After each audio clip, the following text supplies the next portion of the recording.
This is the Ruckus and The Menace Sports Podcast. Oh no! We suck again! I'm getting confused. What game are you calling? I'm calling both games. It is caught by Kelsey! Touchdown! Kansas City! Anthony for three. Bang! How's it going, everybody? You are listening to the Ruckus and The Menace Sports Podcast, episode 008, number 88. I'm Spence the Menace. And I am Ruckus, always causing a ruckus. And on this episode, I have my downfall when it comes to the film room. The starting lineup, which consists of some quick takes involving some stuff outside of the NFL.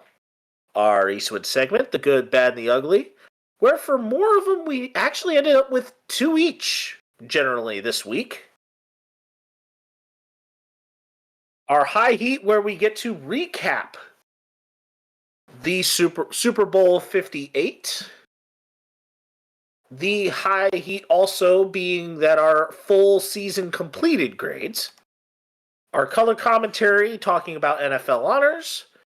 Our stud and dud of the week, where we probably also could make fun of the halftime show a little bit. And that is what we've got for you today. And how about we get right to it? And the question is, Ruckus, do you want to kind of start with baseball, or do you want me to kind of start with basketball? Start with basketball, please. Well, as a kid, basketball was my favorite sport. They always seemed to dribble up and down the court. And the first major thing that occurred throughout the week that was the NBA trade deadline. Some of the notable deals that were involved featured Buddy Hield going to the 76ers in a 3-team deal, Patrick Beverley going to the Milwaukee Bucks, and also pairing up with fierce rival Dame Lillard. Spencer Dinwiddie was initially traded to the Toronto Raptors, where they put him on waivers, and the Lakers picked him up. And in his contract, there is a $1 bonus if they go to the championship. Yes, just a single dollar. They're gonna get you shit nowadays with inflation. Not even with... Are they gonna tax that too? So is it really gonna be like 20-cent bonus? Like, I'm dead ass serious. Like, I mean, especially because it's the state of California, especially with how much they choose to tax in the state of California, that dollar is meaningless. What the hell? I'm so mad for him. I saw that, and I'm just like, why? And then Gordon Hayward went to the Oklahoma City Thunder, but we get to preview this weekend. And that is that this weekend starts the NBA All-Star break. And it is in Indianapolis, where the Pacers will be hosting the game. And here are the people who will be involved with the celebrity game. It is Team Stephen A versus Team Unk. And that being Team Shannon Sharp, where the assistant coaching staff for Stephen A. Smith will include Aja Wilson and Lil Wayne. The assistant coach for Shannon Sharp is 50 Cent. And which team do you want me to go through first? Oh, for starting lineups of the All-Star game? Yeah. Well, for the celebrity game rosters, Unk or Stephen A? Skip. All right, so we're going to be going with Unk, as in Shannon Sharp. We have Annual AA, Kai Cenat, Connor Daly, Walker Hayes, who I believe, if I remember that correctly, he's the fancy lad guy. Quincy Isaiah, Jewel Lloyd, Micah Parsons, Lily Singh, Sir, and Dylan Wang. And then Stephen A has the player formerly known as Ron Artest in Meta World Peace, Jack Ryan, CJ Stroud, Gianmarco Tamberi, Adam Blackstone, Natasha Cloud, Jennifer Hudson, Tristan Jass, AJ McClain of the Backstreet Boys, and Kwame Onwuachi. And my question to you here is, even though we may not necessarily know all the names, who do you think we got? I think I'm taking Stephen A. Simply because Tristan Jass can ball. Tristan Jass can ball. Ron Artest be doing Ron Artest things. Just don't throw a beer on him when he's laying on the scores table. I'm gonna say Team Shannon. I think I'm taking Stephen A. Taking Stephen A. But you caught where I was going at with the don't throw a beer on him when he's laying on the scores table. Yep. Yeah, I wasn't too sure if you'd have gotten the reference because you were just a kid. I might have to refresh it, but I get what you're putting down. It was the major event it was the major thing after all of a sudden, like, it wasn't the starting portion of the Malice at the Palace, but it was the ultimate thing that kind of caused it to pop off further than where it should have ever gone. Yep. Then you have so basically who you have here, you have the youngest female EGOT winner, Jennifer Hudson, Micah Parsons, Connor Daly is an IndyCar racer, Grammy-nominated recording artist of AJ McClain, Walker, Hayes, and Sir, or SIR. Grammy-nominated musician Adam Blackstone. Lily Singh is an entertainer. Dylan Wang and Quincy Isaiah were actors. Streamer Kai Sanat, content creator Tristan Jass, basketball entertainer Jack Ryan, and James Beard award-winning chef Kwame Onwuachi, high jump champion Gianmarco Tamberi, and Anwar A.A., who is a Latin American music artist, along with Seattle Storm all-star Jewel Lloyd and Natasha Cloud, as far as the WNBA people playing. So those are kind of the people who we have. And then we go to the next night. The All-Star Skills Challenge, which is quite a fun... I am actually going to say that is quite a fun set of events. And we are going to start with the Skills Challenge, because this is the one that involves dribbling, passing, shooting, layups.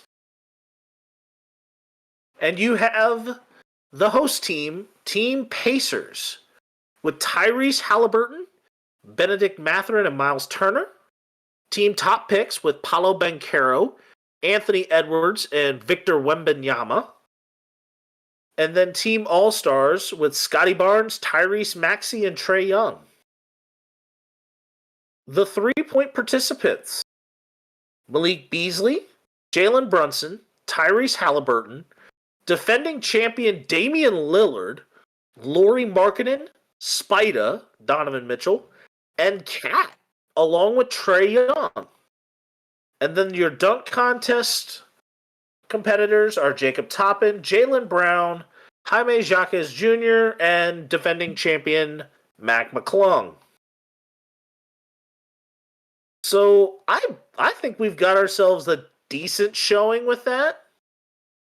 I really want to see the 3-point contest with that, But even better, there is a showdown at 3-point between Stephen Curry and Sabrina Ionescu. So NBA versus WNBA. And Sabrina Ionescu is competing against Stephen Curry in a 3-point contest. She challenged Curry to a 3-point contest after she recorded 37 out of a possible 40 points in the WNBA event. And both have accepted. Or actually, Curry raised the challenge as well. So these two have kind of been getting at each other. And what it will be is that Curry will shoot from the NBA 3-point line. Ionescu will shoot from the WNBA line. With the same starry range ball. And it looks like it's a part of Curry's Eat, Learn, Play. So they're donating it for charity, with the regular ball being $1,000, the money ball being $2,000, and the starry range ball, which is the 29.9 one that they added, $3,000. And they have the money rack and everything. So they basically made it like a pure 3-point shoot, like an actual 3-point shootout between the two of them. And this is what I love about basketball. Between the men and the women as far as shooting and it being fair within the ranges that they're supposed to shoot at. I really think that is probably going to be the best event out of all of the all-star related things. Because you're crossing the barrier, you're crossing the barriers of gender as far as competing against each other in something that honestly both genders can do extremely well. And we've even seen it that the high school girl in the McDonald's All-American or even college, the girl could even beat the guy. So it's completely even. And it's not often that you get to see the two of the best shooters in the world do this.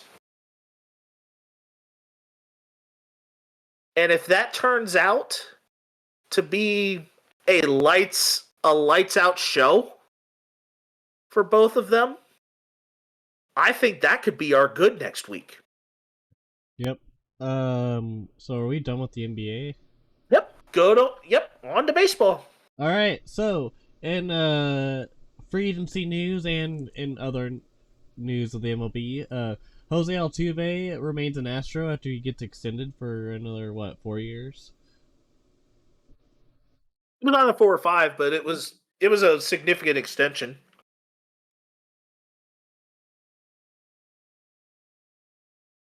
And then we had the retirement of Corey Kluber.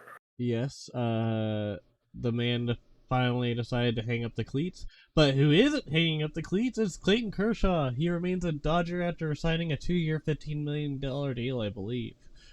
And then Adolis Garcia, World Series champ with the Texas Rangers, avoids arbitration. And then a sneaky one that kind of slipped through the cracks today. Yasmani Grandal, former Dodger, is now a Pittsburgh Pirate after signing a 1-year deal. And then Rays manager Kevin Cash and president of baseball operations Eric Neander are extended by the Tampa Bay Rays. And I think for how they have done extremely well with handling that team, they've earned it. They are ones that I think have earned it. And now we move on to the Eastwood segment of the good, the bad, and the ugly. All right, here we go. I jumped the gun a little bit, so I apologize. So viewers and listeners Actually, get to hear that twice. I wouldn't have minded that with even the jump the gun on that, because it kind of worked well. I think if you kind of found a way to kind of layer that in, it actually would work. Anyways, let's You never know. All right, so what is the good this week?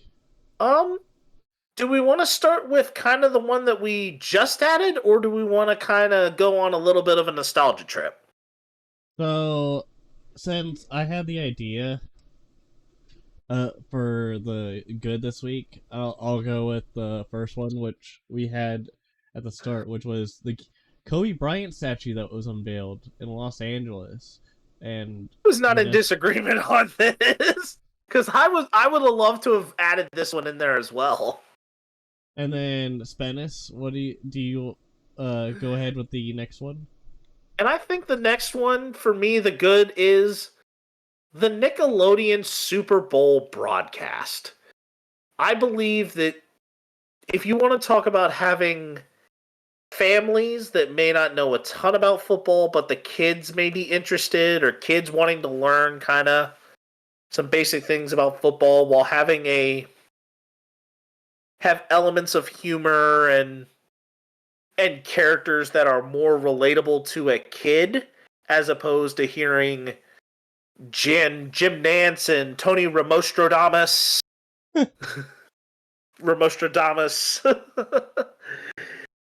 on the Is that a nice way of calling him a dumbass? No. Kind of I was trying to put the blend of Tony Romo and Nostradamus, where he kind of predicts things before they even happen. Oh. I think we might have found our episode title. Without even realizing it. Is that just fancy talk for dumbass? No. I was saying Tony Romostradamus, but oh.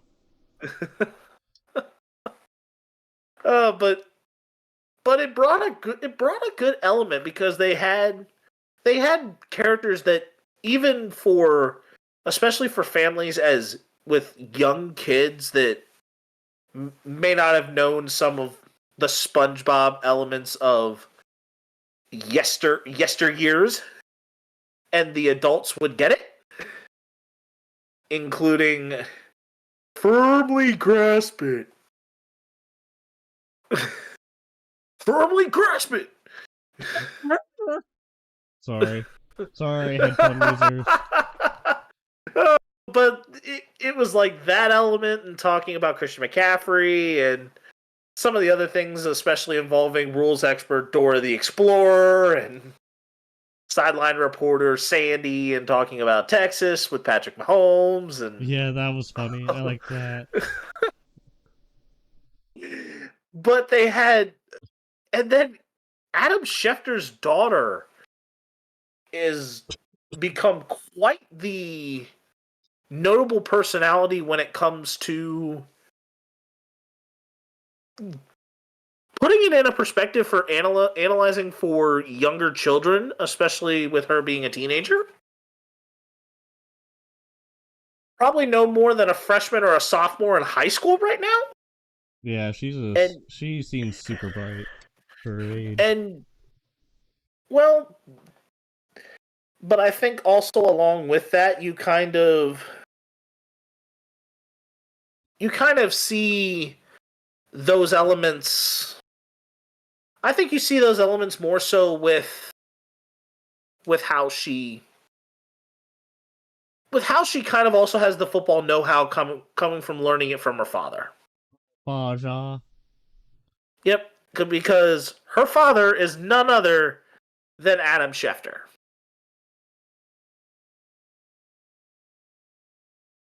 But now that we kind of brag so much on the good, and especially with how Nickelodeon has been able to develop things with such experience, that they were able to take kind of just the standard highlight, but granted they come from Paramount.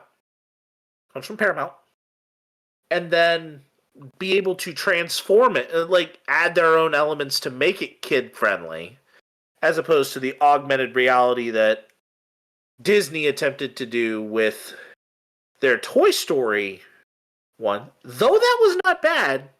I think cadencing was a little off, but granted, I would have loved to have seen them done that with maybe a game inside the US before taking that ship all the way to London. But that's just me. But what was the not so good this week? Well, there is a bill that could have moved the Capitals and Wizards to Northern Virginia, but got axed. Yep, because now what ended up becoming the case with that was that during the November elections last year, the House or the Congresses of Virginia changed political hands. And while the Republican was a governor, it became a Democratic Senate in Virginia, which kind of ruled out a lot more of the political power elements that would have been put in place, that because they're saying that Glenn Youngkin jumped through a bunch of cut a few corners in trying to get that done, so the Democrats decide to just kill it. And then the downright ugly. We have actually, let's go into our bad and our other bad that I kind of cut out of there, but I think we've got enough for it. That Amazon is getting a playoff game next year. Yay. Next season. But the problem is that if Amazon really wants to have a playoff game that kind of matters, they really need to kind of get the paywall out of there. Even though it would be on Prime Video, clearly, I just hate that you have to have Prime in order to even watch the game, unless you bypass it.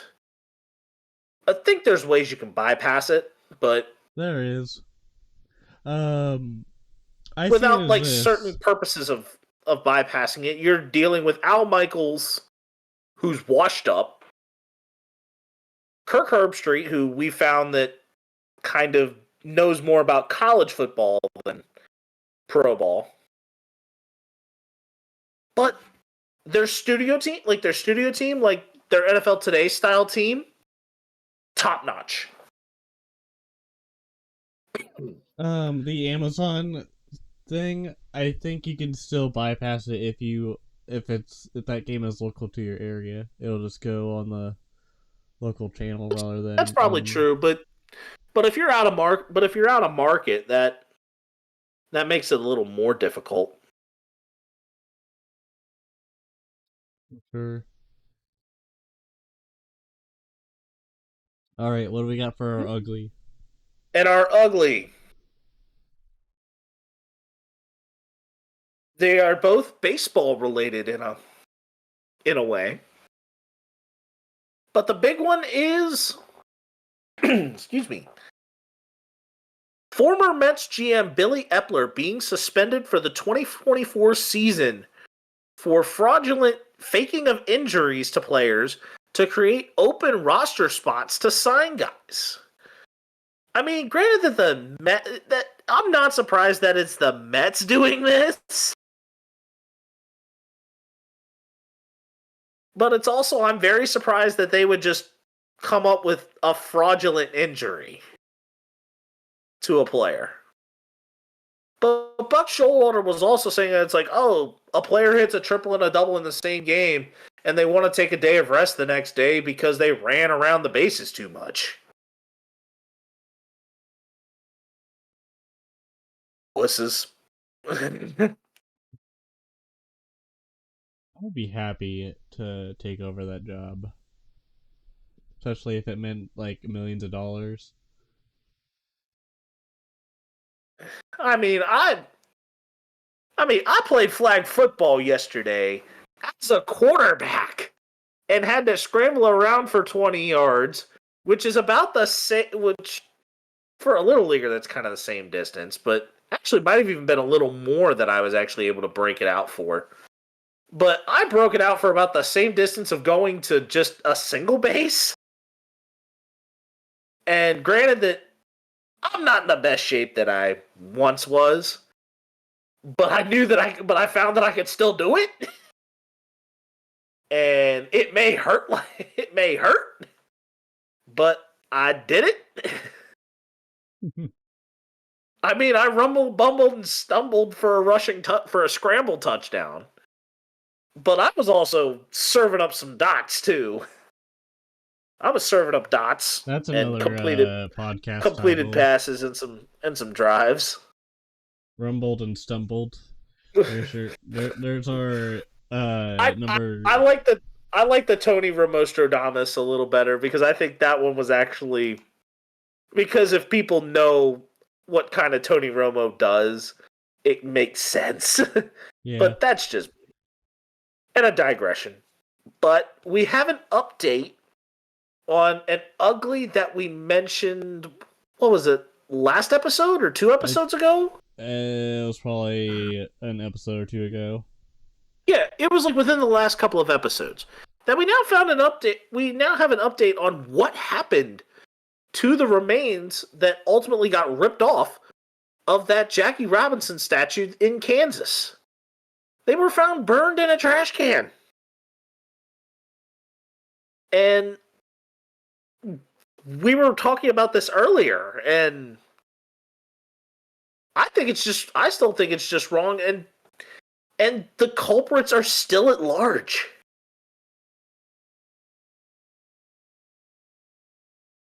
And just for me, knowing how Jackie Robinson was highly respected, I would much rather see justice be served for it. And I'm sure Ruckus would agree on that. I agree, but at the same time, it's very hard to do that when no one's. I mean, unless they have like a security, unless they have like a good, solid forensic to kind of catch on, or the park is filled with a bunch of security cameras that nobody sees, that they could get a physical appearance on them. I don't think we know too much about that, or if there even is, which probably with things I wouldn't put it past, but I wouldn't be surprised if they eventually catch him. Because there's ways. There are ways.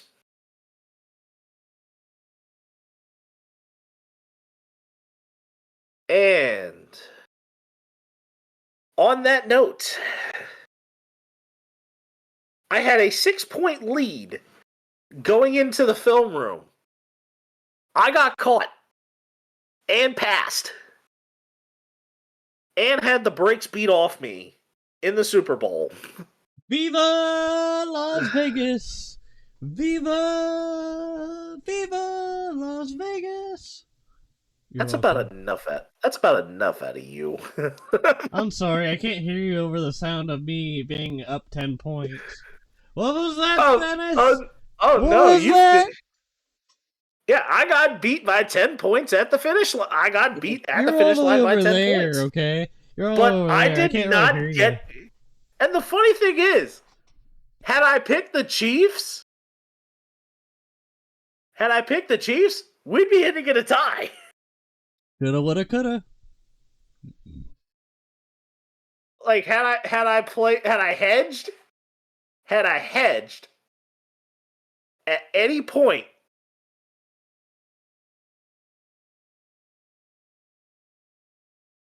I would have caught up. Coulda, woulda, coulda. But I mean, I just pulled an MCDC and doubled down. That's all I gotta say. That's all I gotta say on that. And 49ers lose. And speaking of that, we now get into our Super Bowl wrap-up and entering the high heat. Or at least the first part of the high heat. And our question number 1 is, was this one of the best Super Bowls ever played, in spite of people not necessarily having this on their want list when it was first, when the teams were first, like Championship Sunday? We found out the San Francisco 49ers and Kansas City Chiefs were there. People were saying that this was a Super Bowl that nobody wanted. Did the game kind of break the mold beyond that? I think it was probably one of the better ones as far as the quality of the field was, the way the refs did their handling of calls and play calls, the sure amount of offense and defense that clashed between the two teams. The 49ers had the better run and pass for the most part. The Chiefs still did fairly decently, but it wasn't till near the end. But I think overall it was a lot better. You could have argued that this was almost the equivalent of the Rams-Patriots, but I think it's a lot better than that. I think it's top 5. I think this is legitimately a Super Bowl that could make the top 5. The one thing about it is it definitely felt a lot different. To me, it kind of felt like the hype that was around the NBA with Las Vegas back in the day in 2008 or 2006. I think I was in high school. Yeah, I think I was in high school with that. Yeah, I remember being in high school. Yeah, I just remember watching Dwight Howard do the dunk contest back in the day, and this kind of hype reminded me of that with the Super Bowl being the first Super Bowl in Vegas, and next year it's going to be in Nolens, Louisiana, at the Caesars Superdome. Yep. Which not the first time that it's been there. So right. But also, you know what's kind of crazy about the Super Bowl? The player that was a part of the wide receiver group and special teams in San Francisco is the main special teams guy that is part of the Chiefs. Name that Chief. Wasn't it Chris Conley going the other way around? It was Richie James Jr. Yeah, I figured it was Richie James going one way, but I thought it might have been Chris Conley going the other way. Chris Conley, yes. Yeah, because I think Chris Conley was a Chief last year. No, he was. Yes, he was. He was on the practice squad, but it doesn't necessarily count. Yeah, but he at least... He didn't suit up for a game. At least the practice... Yeah, he didn't suit up for a game, but he was at least there. I don't count it, but... Or he was at least around. I do count that he played around the time that the Chiefs were starting to get really good, like the year that we lost the AFC Championship game against the Patriots. Yeah, and Chris Conley showed that he wasn't bad, and yep. he had a really good game. But then in general it was good. But then I'm going to say on top of that, I think this was a top 5 Super Bowl because it was very, very nip and tuck. I'm comparing this to going with the NBA comparison that you were at with talking in the slam dunk contest. I'm going to say that this was more like an Aaron Gordon, Zach LaVine dunk contest. The one where they were going back and forth, 50, 50, 50, 50. Like they were just exchanging 50s back and forth because they were just serving up really, really good dunks. Yeah, That it I was would like agree with that. you've basically had a game that they were going into overtime, And then but it was Zach big play. Levine ended up not getting the points necessary to take down Or Aaron Aaron Gordon. Gordon. Well, Aaron Gordon tried a dunk that was a little more outside the box, and they kind of scored him down on it. While Zach Levine tried something that kind of was like, this is something he always does. And people were like, they kind of got their britches all in a twist over it. But beside the point that I think that the reason why this is a top 5 is because big plays on each side, timely plays, and they knew exactly what to do. It was like playing a very, very spectacular game that was extremely well orchestrated and tight and close the whole way. It felt like no team was too far out of it at any point. Like, those are the games that you honestly want to feel like super happy about. And I think we got that. But the question here is, do we have differing points on where we feel the game was won by Kansas City?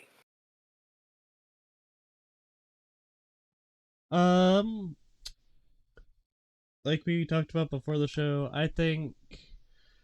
um I think the defense really helped for the Chiefs. There were a couple times where they gave up some penalties, like Snead shoving one of the offensive wide receivers of the Niners to give a 15-yard penalty to the Chiefs.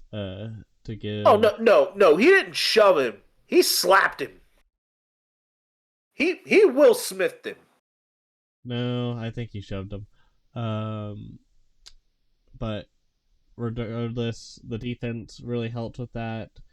You also had the special teams really do a number with Butker getting like a almost 70-yard field goal, and then you also had It was a 57-yard line drive. and then you had the gnarly punting of Tommy Townsend, and then the tackling job by Joshua Williams at the end. The offense could have been a lot better, but you're facing a very top tier defense in the 49ers that's going And Steve Wilkes was playing him well. Yeah. Alright, so with the new postseason rules, do you feel like Fred Warner and the 49ers made the correct decision? I was going to go with I was going to follow up with my little piece here on that question. And that the core and the crux of where I'm at is that we know that there are 3 facets to a football team: offense, defense, and special teams. The offense for both sides were kind of about even. Defense, we're kind of playing each other rather evenly. The special teams for the Chiefs had momentum swings of 8 key points. Picking up the 7 off of a punt that hit a Niners blocker in the leg. And then Ray McLeod, instead of choosing to fall on it, trying to pick it up. So the Chiefs took advantage of a special teams blunder there, which cultivated an opportunity. But with all that aside, I think the biggest piece was also keeping that game to 3 points when San Francisco got that touchdown, or got the 1 touchdown. Because that extra point was ultimately blocked that kept the Niners at 19 instead of 20. At that point, had Moody made the kick, it would have forced Mahomes to try and drive for a touchdown instead of a field goal. So that was huge play. There was a lot of big brain plays going on each side, and it came down to timely special teams giving Kansas City momentum and a huge advantage to not only stay in the game, but then ultimately put themselves in the right positions to win it.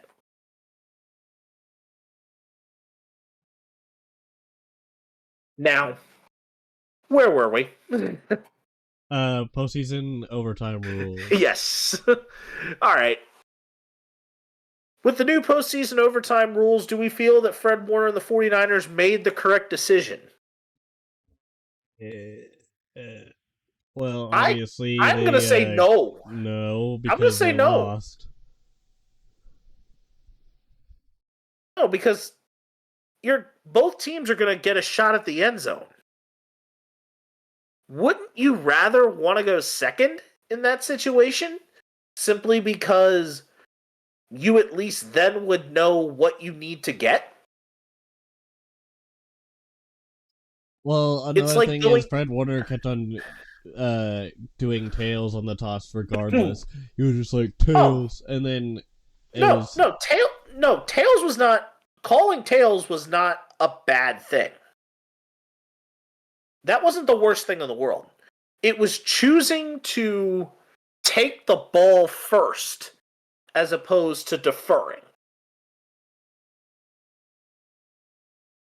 There must have been some type of exchange with the Shanahan on the side saying just get the ball first instead of worrying about defending. Because like this game is really weird and random at times, and if you just let a slip up happen or momentum changes hands, it could definitely siphon the momentum and your offense or defense and really push things astray. But the defense did just hold Kansas City to 3 at that particular point in time to force overtime. So it's not like the momentum was completely gone. So it was one that probably, in the opinion, you would think, this could go either way. But I think going second, I think tailors it a little bit more, just simply because you're playing with more information. You're playing with more information than what you started with. Yeah. You're playing with more information than what your opponent would have. Your opponent's going to want to go aggressive to try and get the ball all the way in so that you're forced to do that.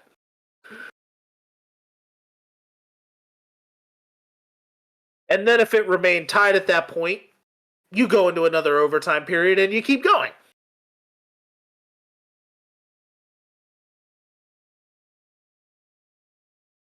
So I ultimately think that it would have been better for the Niners to go second if you win the coin toss, just simply because of the amount of information that you're playing with. And sometimes that amount of information can be power.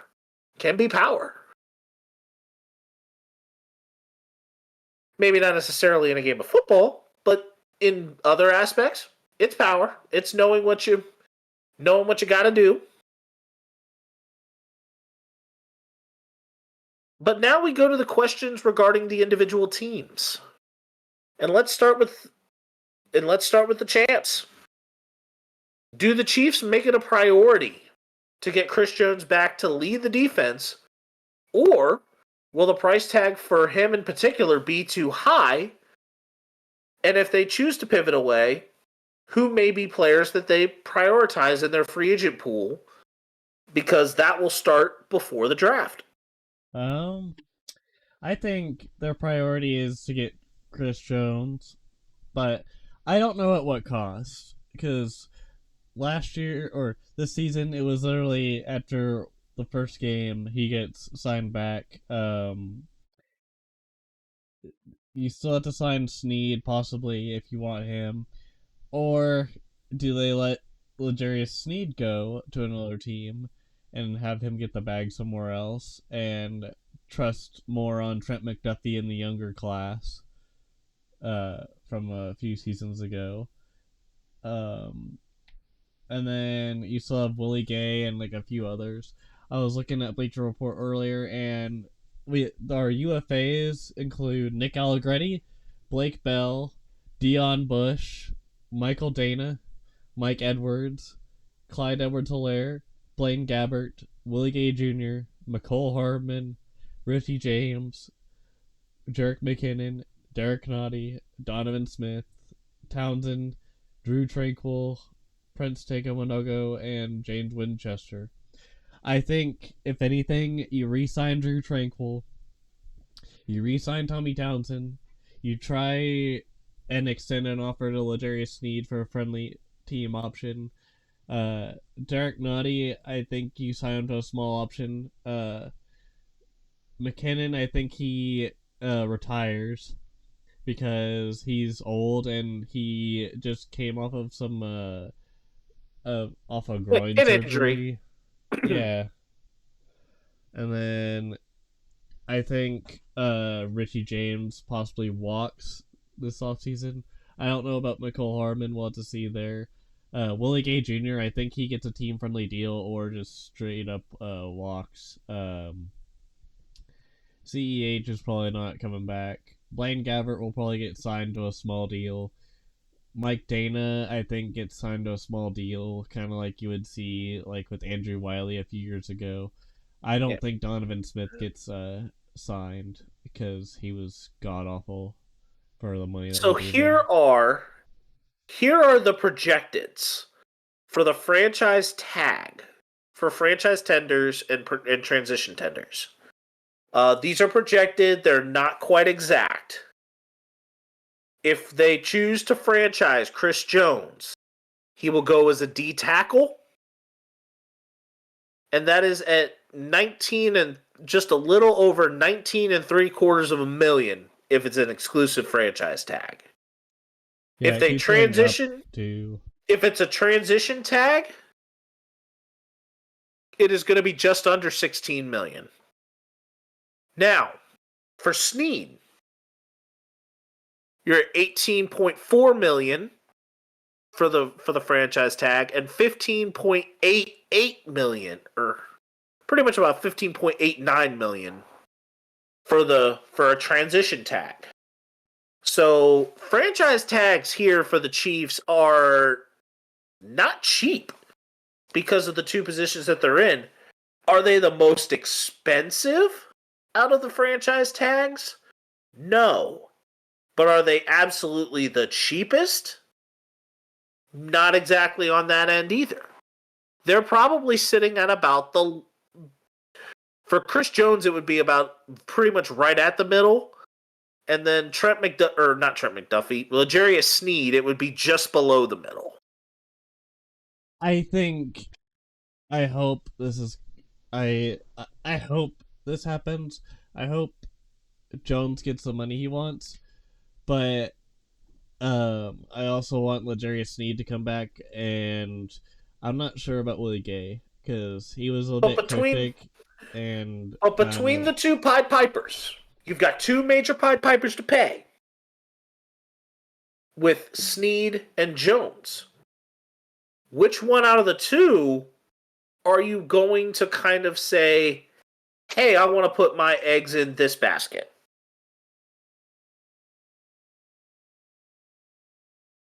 You only get to keep one.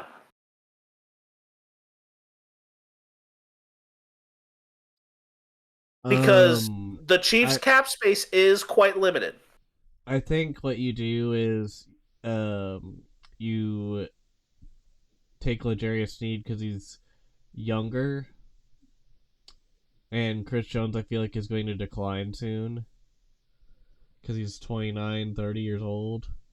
When you get to about that age as a D tackle, you start to decline a little bit. Yeah, because let's see. Chris Jones will turn 30 in July. And then L'Jarius Sneed. I think he's like L'Jarius 26 or 27. Sneed. Yeah, L'Jarius Sneed just turned 27. I think if you give L'Jarius the bag, he's at least there till his 30-year season if they do a 2 or 3 year deal. Yeah, but at that point, I think both of those positions kind of have like some shaky longevity.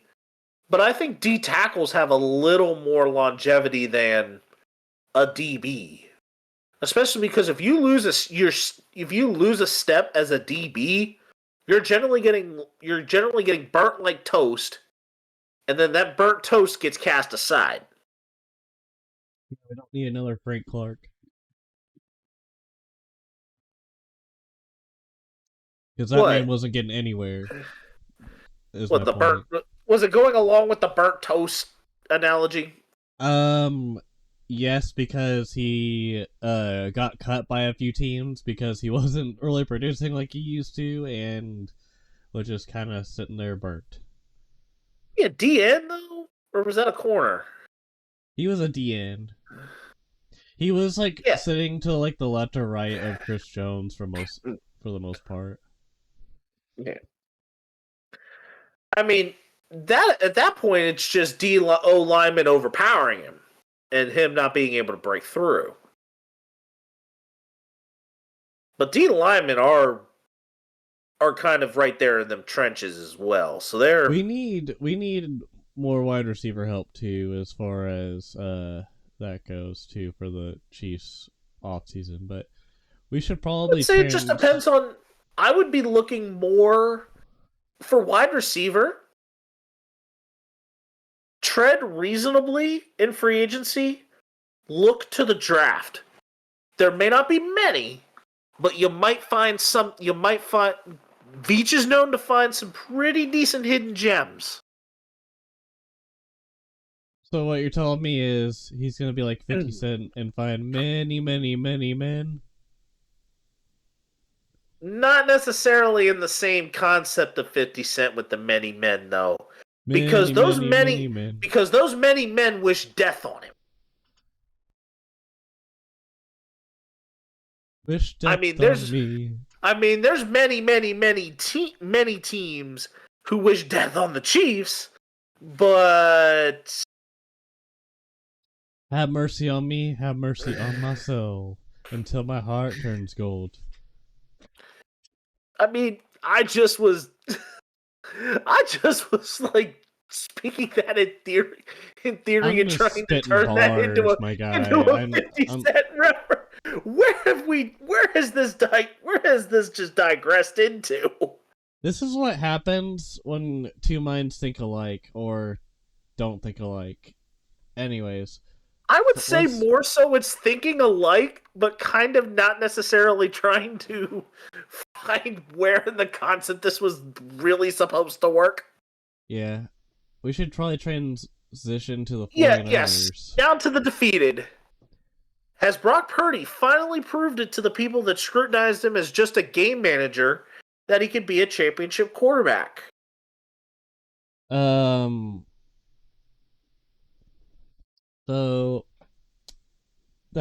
So him being a championship quarterback, I think isn't out of the realm of things.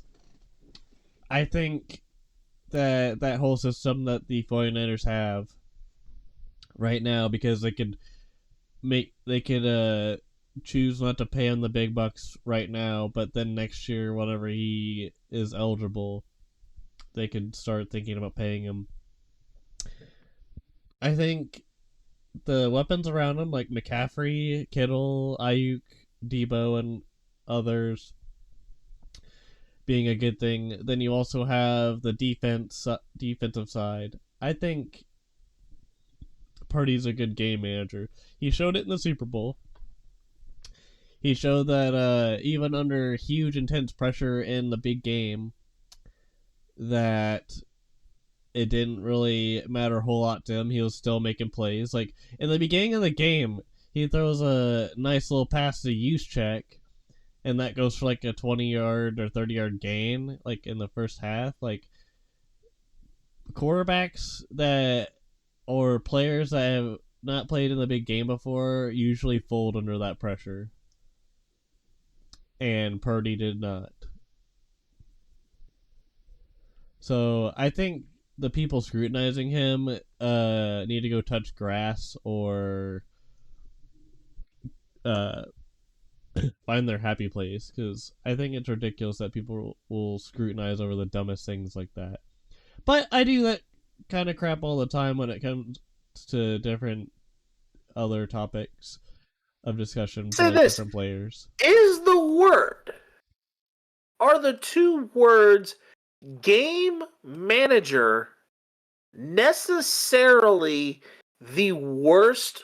Like, are they necessarily the kiss of death for a quarterback? No. No.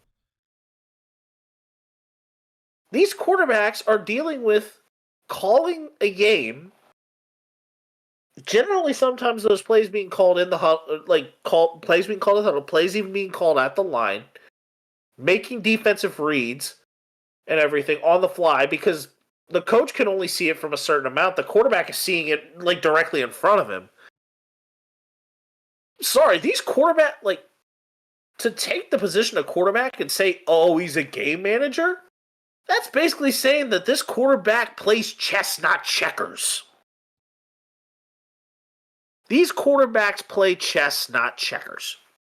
And if your quarterback is playing checkers when he should be playing chess, that is a sign that your quarterback is not ready to be a quarterback. Tom Brady, they scrutinized him as a game manager. Cam Newton just called out Brock Purdy, Dak Prescott, Jared Goff as Tua Tagovailoa, the same thing.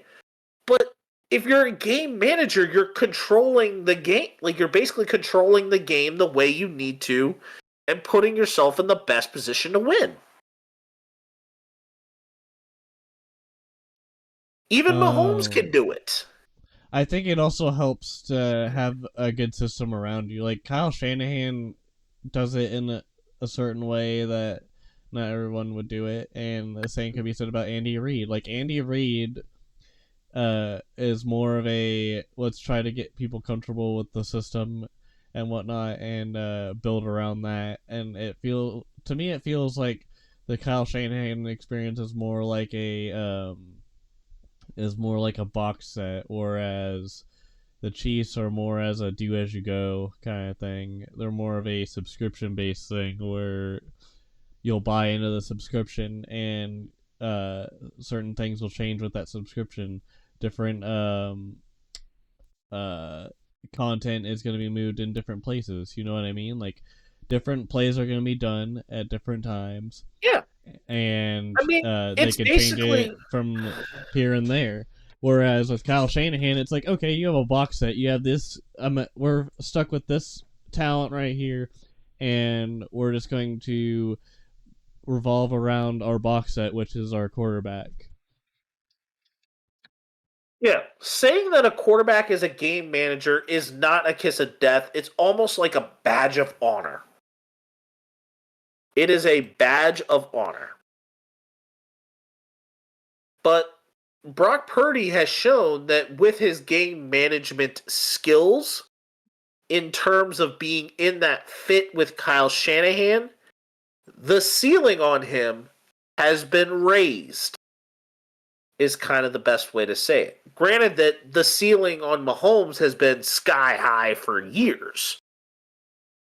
And Mahomes is still feeling like he's just gotten started.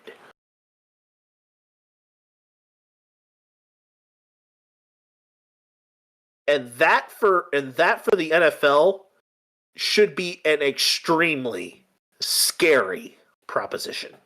Yeah. Or prospect. – Granted that he's not even 30, but the quarterback relevancy in terms of quarterbacks playing at an extremely high level is getting younger and younger. It's like the NFL's different now. It's a young man's game. And sometimes these older quarterbacks do have to make good, conscious efforts to keep up. And there were quarterbacks who could, and there were quarterbacks who can't. And I think with Mahomes being still in his late 20s and being able to do that, I would say by the time he's about 30, 31, granted that's still about 2 years off, Mahomes is probably still going to be somewhat relevant. If not still absolutely relevant. Yeah.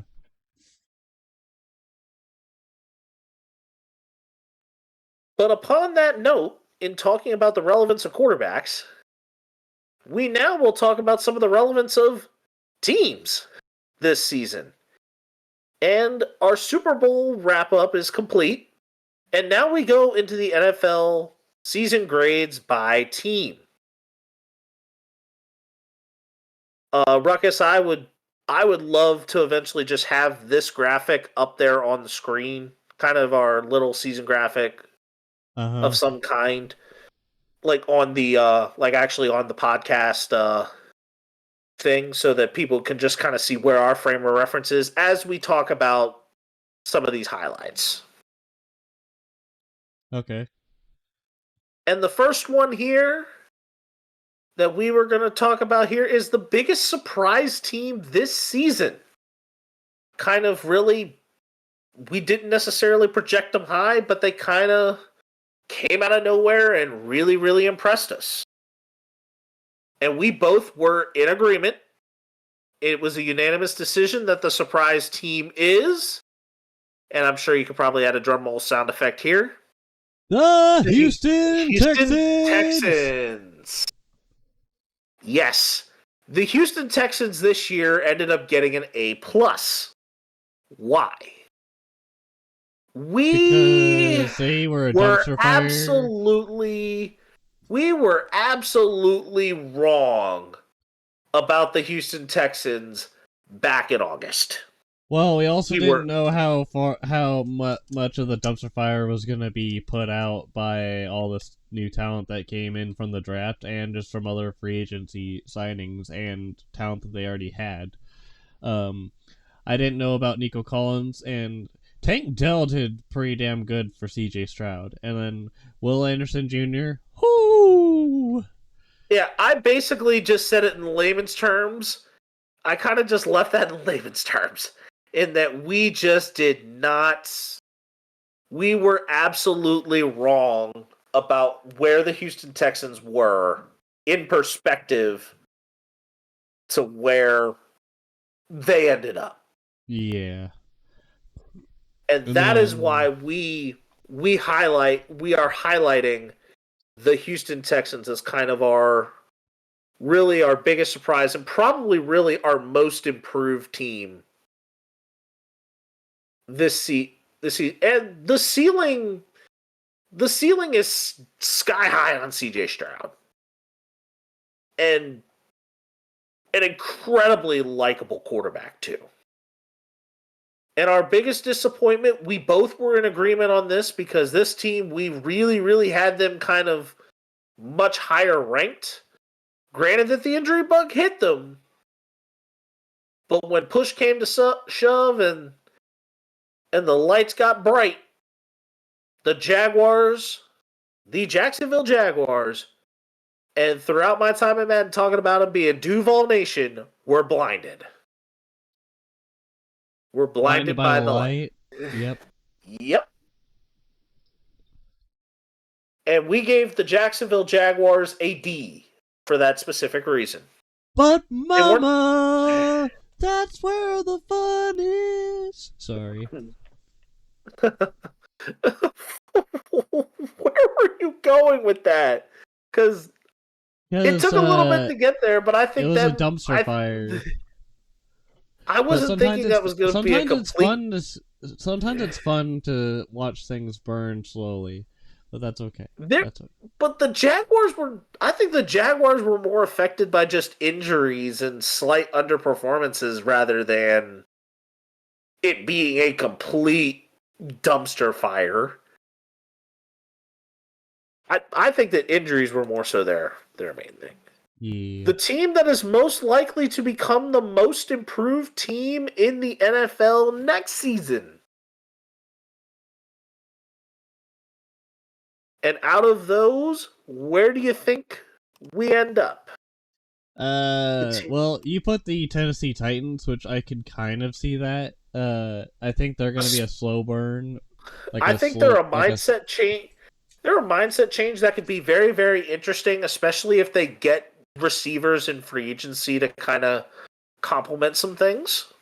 I think they're going to be a slow cooker on a crock pot. I think that's how it's going to be. It's going to take some time. Yeah, but Will Levis performed well, so I mean, granted that it wasn't like overwhelmingly great, but I think Will Levis could be the franchise quarterback for him. You still need more talent though as far as offense and defense. Like they imploded pretty hard. There's a reason why Vrabel's not there anymore, and it wasn't just because of talent. It was because of the leadership. And I think they've got the cap space to do it. Yeah, but you still need to do more building from the ground up because right now you got a semi-draft bust in Treylon Burks, and the guy that you traded for him has already gone to the Super Bowl, and then led that team almost to the playoffs, but then lost that chance. So what are you saying? That was AJ Brown? Yes, I think they should have kept AJ Brown. In all honesty, because Treylon Burks has not shown much promise. Yeah, but I think he's also had a little bit of a hard time staying healthy too. Maybe he caught a fake injury. I don't know. Maybe I'm talking the New York Mets here. Epler, where are you? No, I'm just kidding. But if you weren't saying the Tennessee Titans, where are you possibly looking? For the because who knows? I may be just as much in agreement with you on it.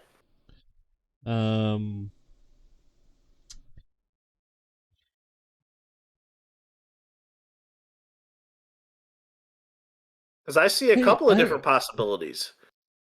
I see the Chicago Bears. I see the Chicago Bears. Maybe the Steelers? At a C-? I mean, the change of offensive coordinator, I think, was honestly a little getting rid of, pretty much relying on Mason Rudolph. I think the quarterback situation for them, I think, is just entirely too shaky. So I mean, we could also say something about I possibly am looking at the Chicago Bears. I'm not too high on them. I would say, but I think if they handle themselves well with the offseason and really make a very definitive decision that is perfectly healthy for the offense, I think the Packers will surprise us. As if they haven't done so already. They're sitting at an A-. They didn't really get very far in the playoffs, but I think they have a better shot.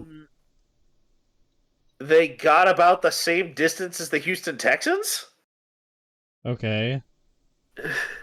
That with Jordan Love in his first full year as a starter? It still doesn't say much.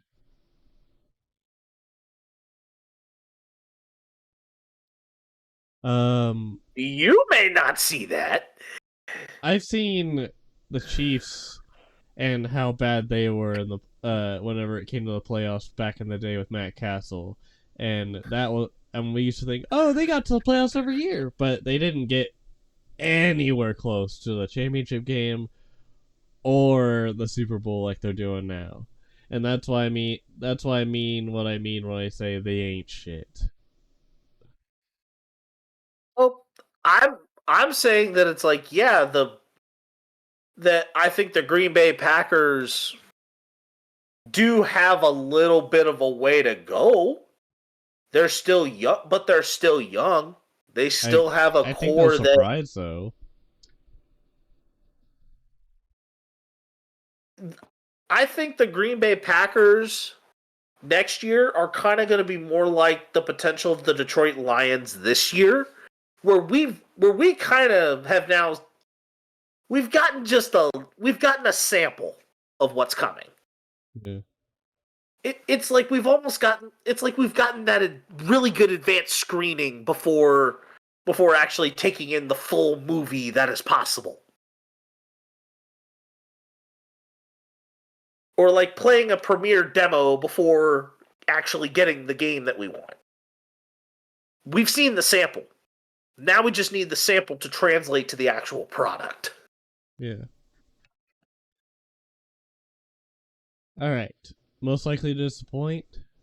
Well, we've already hit that, but it's the most likely team to disappoint next season.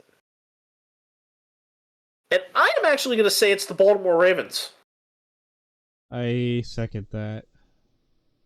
Because it seems like just about every single year after Lamar Jackson makes a playoff run, the Ravens take a nosedive.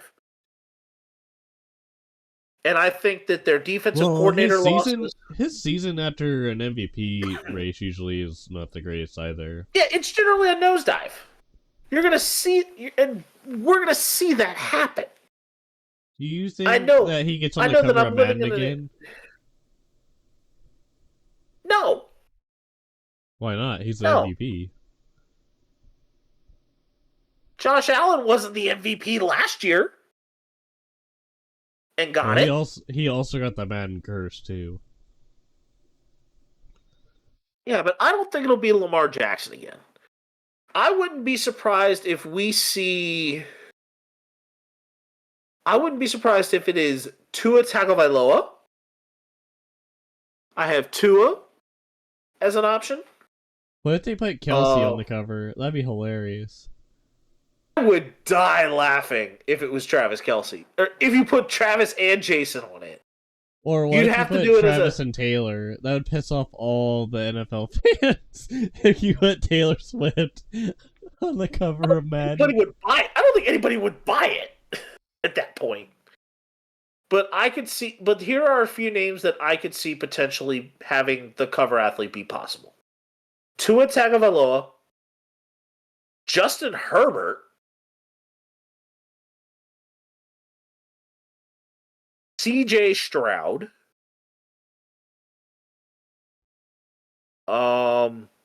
Jared Goff maybe, or and I'm talking just quarterbacks. If we're looking at possibly a running back or a wide receiver, I wouldn't be surprised if we see like a CeeDee Lamb or a Cooper Kupp or if you want a tight end like Kelsey would be possible, but Kittle, like a Kittle or a maybe not a Waller anymore, but Kittle. I think Kittle would be an interesting one. Or a TJ Hawkinson type look.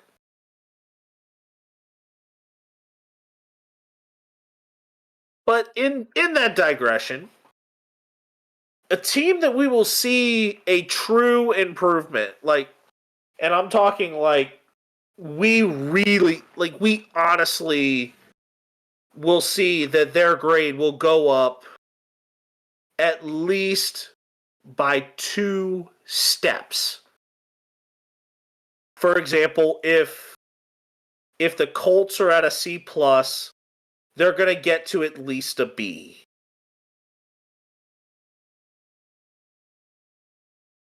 A team that is currently in a certain position that you think they could see them improve their grade next year by at least 2 steps.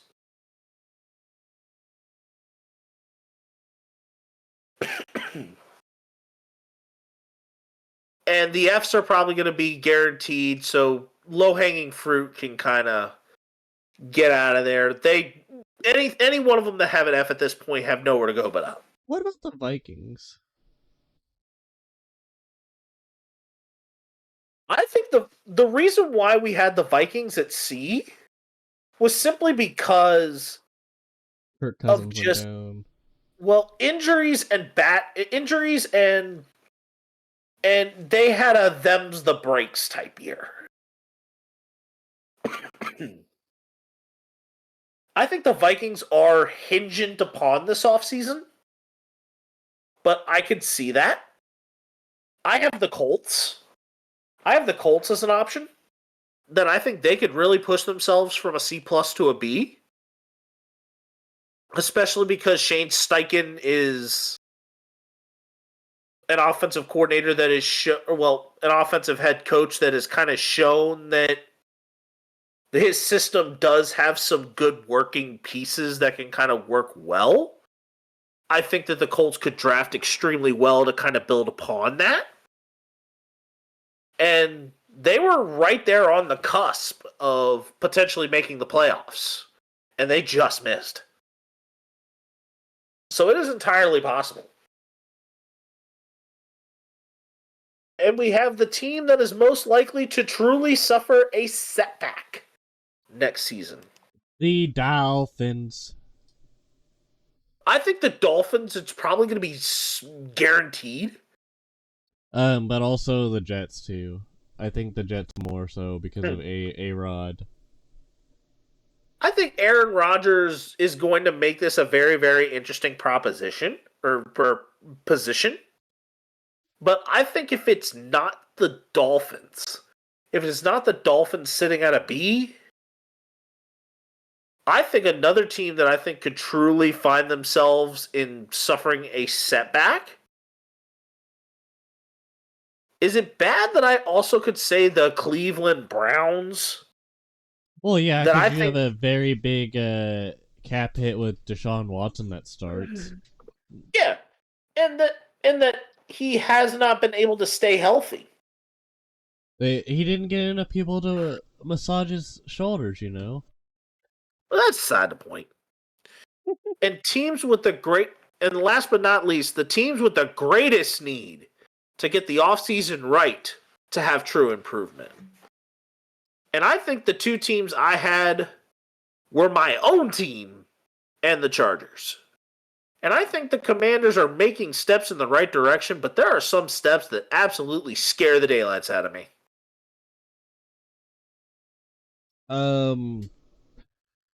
I think the Commanders have a better shot, whereas the Chargers have a long ways ahead. Like, just because you put in Jim Harbaugh and a former Ravens GM, does not mean that they are going to the playoffs overnight. You need... Well, they're not. I don't see that at all. On your side. You need cap space on your side as well. And I see them probably releasing some of that talent and cutting. But also I see them trying to restructure contracts. But more than likely, they're going to probably cut Khalil Mack and probably restructure a few guys, like wide receivers and whatnot. We'll see. If they don't do that, they end up trading. That was sitting at 5-12 last year. That clearly just looked like Brandon Staley never really had the locker room. Dude was like a freaking bully, dude. Like, the way he talked to reporters and stuff, he was not very, he was not apologetic, and he was also a douchebag to reporters. If that tells you how he was to reporters, imagine how he was to his, guys. Yeah, probably, and I think that Jim Harbaugh brings something different to the table. I think the front office will make good adjustments, and I think they could be a team that, as far as getting certain major decisions when it comes to managing their cap space right, I think that if they manage their cap space well, which with that front office they should, and limit a lot of their spending, then I think they eventually can. I think the Chargers could be right there in that C, maybe that C minus, maybe even a C range, if they get everything right. The Commanders, the reason why they have a very high that you think it's pretty much on easy mode for them to get up there, is that they have so much cap space. They have so much cap space because they've been playing Moneyball and feeling like a poverty organization and not wanting to spend money. But then also, I think that overall the coaching staff is going to be the real area where they're going to improve. That I think they go from dead last in defense to possibly the middle of the pack in just the first year. And I'm talking dead last in defensive stats and finishing at the middle of the pack. Yeah. That's where I see that go. And to continue upon our closing remarks of the NFL, we now will look into the NFL honors and whether or not the voters got it right. And let's start at the bottom in talking the assistant coach of the year. The winner of the award was Jim Schwartz, the defensive coordinator of the Cleveland Browns. Did the right person win the award? Hell no. I also said no. I think it should have been Spags, because my man was a goddamn menace with that defensive coordinator job that he did for the Chiefs this past season. Like, the season before when we won the Super Bowl, it was pretty much mostly defense with a little bit of offense sprinkled in here and there. This season, it was predominantly defense as well, but it went over a span of the whole season. It wasn't just like a sliver of the season where you had the Browns single-handedly taking out their rival like they did, and their defense was kind of like for most of the year, it seemed. And yeah, that's all I'm going to say about that before I go on a huge tangent about how Spags is way better. Yeah, my reason here was my answer was also no. And I believe that it actually should have went to an offensive coordinator. Primarily either in Detroit with Ben Johnson or in Houston with Bobby Slowick. Because with Slowick, he turned around a Houston offense and was able to get a young offensive core going in the right direction and push them as deep into the playoffs. And then Ben Johnson being able to put a rookie tight end in Sam Laporta from modern day tight end U in the University of Iowa, and pretty much to develop him into a tight end that was very unprecedented for what tight ends as a rookie do. I can't hate that. And I think that teams like Detroit and Houston, I feel, should have gotten their flowers a lot more than what Cleveland did.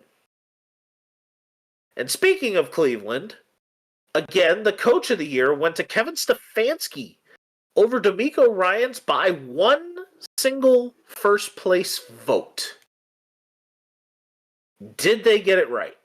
I think the NFL Honors was smoking some crack whenever they made this pick, because Stefanski ain't it, Chief.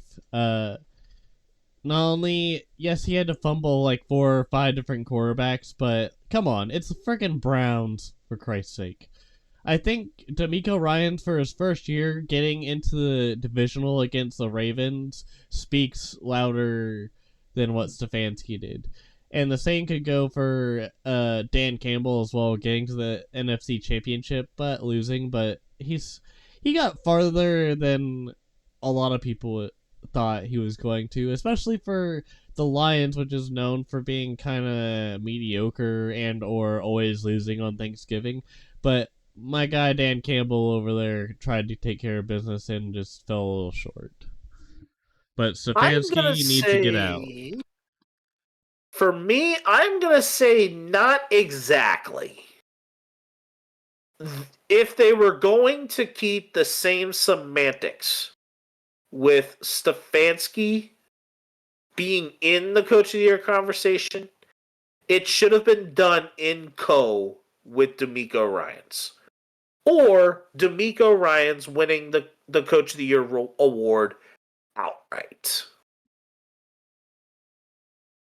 I just think that at least, at minimum, D'Amico Ryans should have had a share. Especially because the voting was that close. For Comeback Player of the Year, in being Joe Flacco, did they get it right? Florida, but I think Baker Mayfield should have gotten it for the role that he played. A couple years ago, he did really well with the Cleveland Browns whenever he helped them, and Kevin Stefanski helped him get to a playoff game after being kind of in a slump for a while with the Browns. But that all changed when Mayfield moved around and was cut a bunch of times, once by the Panthers, and then moving over to the Rams later in that year, and then now being signed to the 1-year deal that he had to be with the Buccaneers. I think he played phenomenal. But I don't think Flacco really needs Comeback Player of the Year. The man was on his couch for most of the season and then decided to just show up one day and throw a bunch of touchdowns to Amari Cooper and company. I feel like Baker was out there the whole season rather than having talking praise about Joe Flacco. You gonna write off Kurt Warner being in a supermarket or working in a supermarket? You gonna write off that Geno Smith in his situation was kind of in the face of obscurity and being absolutely irrelevant, and then turning in and winning Comeback Player of the Year? I think if there was a Cleveland Brown, that's the problem. If there was a Cleveland Brown that would have had just enough to earn an NFL honor, I think this is the one that you do it.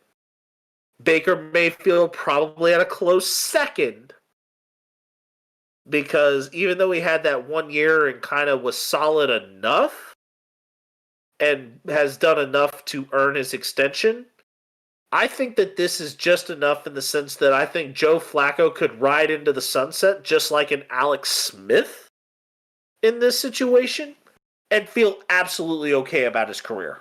Minus the really messed up leg. Just saying.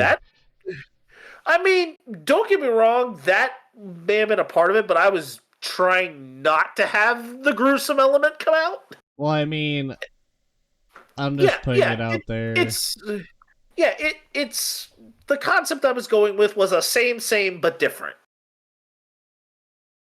All right, it's the same, but yes, there's a difference. Next one. And the next one here is Defensive Player of the Year with Myles Garrett. Did the voters get this one right? Nope, they were smoking crack again. I think it should have been Chris Jones or Nick Bolton. I actually am going with someone who had more statistics more sacks, more tackles, and that is T.J. Watt. Granted that there was a little bit of voter fatigue on Watt and Donald, but I think T.J. Watt, for the amount of sacks he got, I think he earned it. Well, didn't Aaron Donald also have like an off year too, and also injured most of the year? I didn't hear also, a whole lot about him, so that's why I assumed that he had an off year. No, but I'm saying like previous years with Aaron Donald in terms of... Yeah, I'm saying voter fatigue ultimately was why Aaron Donald didn't win more than what he did. And the next one we have is Offensive Player of the Year in Christian McCaffrey. Did they get this one right? Yes. Yeah, absolutely. I don't know of any other player that I think you could put in this exact same position, unless it was a quarterback with Dak Prescott, or even maybe a CeeDee Lamb, that could have even considered coming close. Christian McCaffrey was a walking tutty a game, and this is why he got it. Defensive Rookie of the Year in Will Anderson of the Texans. And we both came with a resounding yes. Offensive Rookie of the Year, excuse me, in C.J. Stroud. Did the voters get it right? Yes, sir. They did. They sure did. I think Stroud definitely deserves it. I actually will say this. I have a yes and situation here. There is no but. This is a yes and. And I would have had absolutely no issue if they had gone with Sam Laporta or Puka Nacua. Just simply because Sam Laporta, rookie, how I was mentioning, rookie tight ends just don't do this. Then Puka Nacua was just having a great stretch. Yeah. And last but not least, the NFL's most valuable player in Lamar Jackson. Here is my answer to that.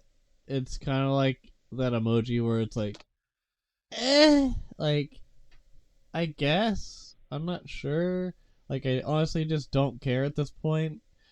Because if it was Mahomes, people would have probably bitched about how this was like one of his worst seasons, even though he just won a Super Bowl. But I'm gonna say maybe. I'll let you take over that. I'm a believer that I feel that the NFL and the voters in this case whiffed. I think it was a swing and a miss.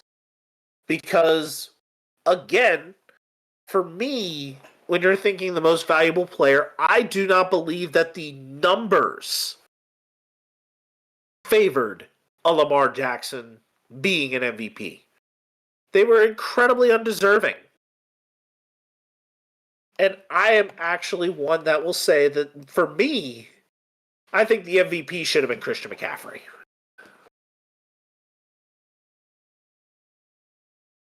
And now we will get to our stud of the week. Or stud and dud of the week.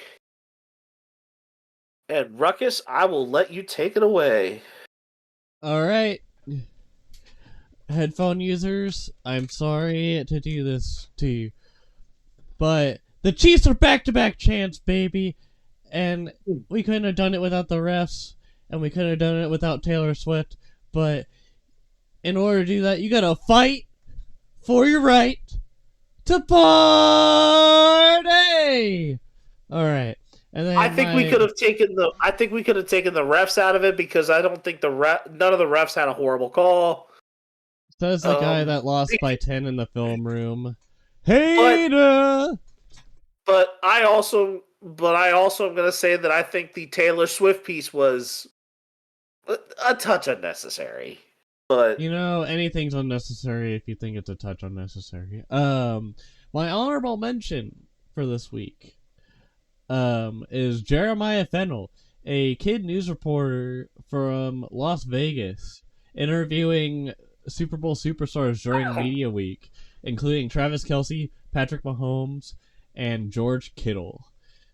And then, I think he also interviewed Andy Reid as well. Yeah, he also did that too. And then my dud is the 49ers deciding to take a field goal instead of going for all the marbles, aka a touchdown. Also, the new overtime rules confused the crap out of me and everyone. The announcers kept saying different things on the contrary of what the rules actually were. And I'm saying this because they kept on saying, "Oh, a touchdown wins it." But it's like, well, they both get a chance to score. Well, So I think they it's were not probably just a saying a touchdown wins it after San Francisco had kicked it. Either way, it's confusing as shit trying to figure that out. And I think the 49ers deciding to take a field goal, I don't think they wanted it badly enough. Well, I think that, but I also think that also shows confidence in your defense to be able to try and hold them for 4 downs, which is a little easier said than done. Excuse me. All right. What do you got, Spennis? The honorable mention for mine, I am going to go for it here and say da da da da da da da da da da da da da da. Can you stop? And that is because we can't even see him. We can't even see him. It is the 16-time WWE champion, and his name is John Cena, for taking part with the Savannah Bananas and playing Banana Ball. Though he struck out looking, a bunch of fun was had involved with John Cena even trying to do the fully shrunken strike zone, but he even did like the raise hand of the pitcher who struck him out. Wasn't a long at bat, and it may not have been for a long time, but it was worth it. But it was worth it for it being good enough to be a good time. Was it really a good time if he wasn't actually there? Oh.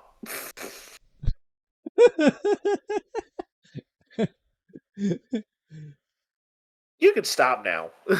Well, you can't see him, so how was he even there? But my actual stud this week goes to the Indiana State Sycamores. Yes, a college basketball team, for becoming ranked in the top 25 in the NCAA men's basketball polls for the first time since, wait for it, I'm sure you probably know the exact years for this. And that is 1978, 1979, when they were ranked number 1 in the nation because of having, sure you know the player here, the hick from French Lick, Larry Bird, as the main star of their roster. And I've got 2 different duds as well. I'm just going to go directly into the main dud here, and it's the Miami Dolphins front office for going all in on Tyreek Hill and Jalen Ramsey in a couple different deals. But the Tyreek Hill, most importantly, because they whiffed on an all-pro in Trent McDuffie and an asset wide receiver in Rashee Rice. Those picks ultimately have now led to, in McDuffie's case, 2 Super Bowls, but Rashee Rice getting 1. And being very valuable assets in a Chiefs system. But last but not least, I'm taking a shot at the halftime show. I'm sure you saw this, Ruckus. My second dud goes to Jermaine Dupri in his performance in Usher's halftime show looking like as if CeeLo Green and the Berries and Cream Skittles guy had a baby together. If you saw the outfit in question. I'm looking at it. Is it the... It was the bald guy with like the...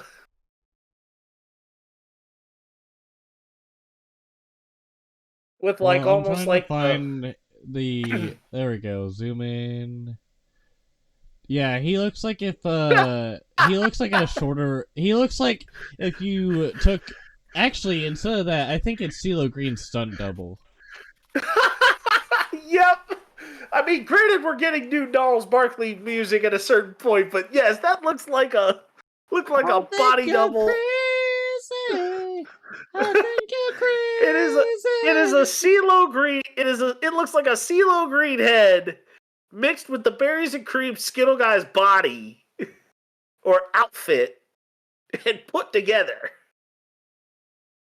Berries and Cream. Yes, that, and I'm talking that guy. I'm sure you've probably seen it. I'm gonna look up Berries and Cream. Oh God. No. I mean, granted that Will.i.am at this Dude, halftime that show looks also like looked Mr. like he was wearing a Tron helmet, but... Dude, the Berries and Cream guy kind of looks like if Mr. Bean and Lord Farquaad had a kid and it was scary. You combine that with CeeLo Green, and you've got Jermaine Dupri at the halftime show. Yeah, I want that image out of my head. Dude, You can't Will.i.am see it, kind of but- freaked me out because You can't remember see it, him. but daggone it, it's hilarious. But dude, Will.i.am though with his helmet, I didn't know if that was actually him or if it was like some imposter. But I do remember him having like that Daft Punk kind of style helmet. Yeah. I basically because I don't think it was fully a Daft Punk helmet. Because with Daft Punk, the helmet actually fully covers their face. I thought it looked more like a Tron style helmet, but I also think that halftime show, as far as location, Usher is not from Vegas at all. I think this show would have probably gotten a lot more like great energy if that was done in the ATL. I think it was a missed opportunity. Was the show good? Yes. But I think there was an opportunity missed. Go ahead and take us out, Ruckus. Alright, ladies and gentlemen, thank you for listening to the Ruckus and The Menace Sports Podcast. I am Ruckus, always causing a ruckus. I'm spin as the Menace. I didn't really even hear that in the background, if I'm gonna be honest. It was really faint. But I was probably you a little gotta further fight away from the... for your I was right probably for the...